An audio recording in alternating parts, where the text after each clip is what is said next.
आज मैं आप सभी को एक अनोखी कहानी सुनाने जा रहा हूँ। एक लड़का जिसका नाम बॉबी था, वो बिजनेस ट्रिप से गूगल मैप के थ्रू अपने घर के लिए सुनसान रास्ते से गुजर रहा था कि तभी अचानक एक आदमी को लिफ्ट मांगते हुए देखा। नजदीक पहुंचा तो एक डरा हुआ लड़का मिला। बॉबी ने उसे गाड़ी के अंदर बैठा लिया और पीछे देखा कि एक आदमी उसके पीछे भाला लिए दौड़ रहा था। बॉबी ने तुरंत गाड़ी भगाई और पूछा कि वो कहाँ रहता है। तब उसने एक टनल की ओर इशारा किया, मगर जब बॉबी टनल के अंदर गया तब उस टनल को देखकर ऐसा नहीं लग रहा था कि वहाँ कोई रहता भी है। तो फिर बॉबी ने उस लड़के से पूछा कि जाना कहाँ है। तो लड़के ने बोला बस थोड़ा और अंदर। फिर अचानक बहुत ही डरावनी आवाज आने लगी और कार के चारों तरफ मानो आंखें जैसी कुछ चमकती हुई दिखाई दी। बॉबी ने तभी तुरंत कार की लाइट्स ऑन करी और उसने अपनी जिंदगी का सबसे डरावना मंजर देखा। तभी पीछे से उसी लड़के ने कहा, यहाँ जो भी आता है वो यहाँ से जिंदा नहीं जा पाता। तो फिर ये आवाज सुनते ही बॉबी के रोंगटे खड़े हो जाते हैं। फिर भी वह किसी भी तरह अपने आप को संभाल कर कार का गेट खोलता है और उसी टनल में सीधा भागना शुरू कर देता है। भागते भागते उसे एक हवेली दिखाई देती है। वह बिना कुछ सोचे उस हवेली के अंदर चला जाता है। रात होने के कारण उसे उस हवेली में कुछ दिखाई नहीं देता, पर अभी भी वह डरावनी आवाज उसे सुनाई देते जा रही थी। वह अपनी जेब से मोबाइल निकालता है और फ्लैश लाइट ऑन करता है। उसके बाद उसे जो मंजर दिखाई देता है उससे उसका दिल दहल जाता है। वह देखता है कि फर्श पे खून टपक रहा था। ऊपर देखने पर उसे दो व्यक्ति की लाश पंखे से झूलता हुआ दिखाई देती है। दोनों लाशों की आंखें किसी ने निकाल ली थी।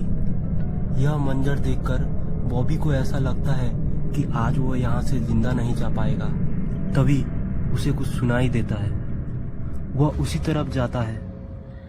फिर वह वही दोनों जो अभी पंखे से झूले हुए थे उनको जीवित देखता है।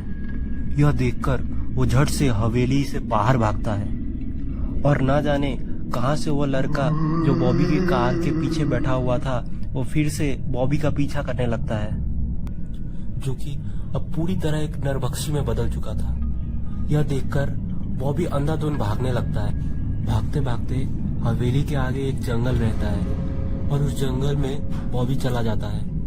बॉबी के साथ ये सब दृश्य होने की वजह से उसे लगता है कि वो कोई एक भूल भुलैया में फंस चुका है, क्योंकि वो जो भी रास्ता होकर भाग रहा था वो रास्ता खत्म हो जा रहा था। उस काली घने जंगल को देखकर ऐसा लग रहा था कि आज वो जंगल बॉबी को जिंदा निकल जाएगी।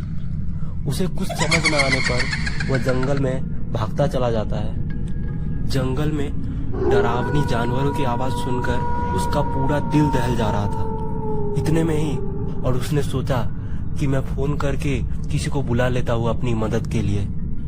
फिर उसने जैसे पुलिस को कॉल लगाया उतने में ही उसको अपने पीछे से किसी का आवाज आता है। उसे कुछ फुसफुसाने की आवाज सुनाई दे रही थी, पर तभी उसे सुनाई देता है कि तूने यहाँ आकर गलती कर दी। यह डरावनी आवाज सुनकर वह बिना कुछ सोचे फिर से भागना शुरू कर देता है और उसकी जल्दबाजी के कारण उसका मोबाइल फोन उधर ही गिर जाता है। जंगल में कुछ न दिखने की वजह से उसका एक पेड़ से टक्कर हो जाता है और वह पूरी तरह से जख्मी हो जाता है। उसे इतना डर लग रहा था कि उसे कोई दर्द का एहसास भी नहीं हो रहा था। तभी वो नरभक्षी सा दिखने वाला लड़का उस पर हमला कर देता है और उसका एक आंख निकाल लेता है। बॉबी छटपटाते हुए अपना शरीर का पूरा जोर लगाकर उसे किसी भी तरह से अपने ऊपर से हटा देता है और भागने लगता है, पर फिर से वह नरभक्षी उस पर हमला करके उसका दूसरा आंख भी निकाल लेता है और उसे मौत की नींद सुला देता है। और इसी तरह से रास्ते से गुजरते हुए लोग जो भी किसी को उस टनल के लिए लिफ्ट देते हैं वो जीवित नहीं बच पाते और इसी कारण से लोग उस रास्ते को अब श्रापित मानते हैं और अब रात के समय उस रास्ते से कोई नहीं गुजरता, कोई आना जाना नहीं करता। दोस्तों, यह हमारी पहली कहानी है। अगर आप ऐसी ही और अनोखी कहानियां सुनना चाहते हैं तो आप हमारे चैनल को सब्सक्राइब कर लीजिए। दूसरी कहानी भी हम जल्द ही अपलोड करने वाले हैं। तो तब तक के लिए बाय और याद से सब्सक्राइब कर लीजिएगा।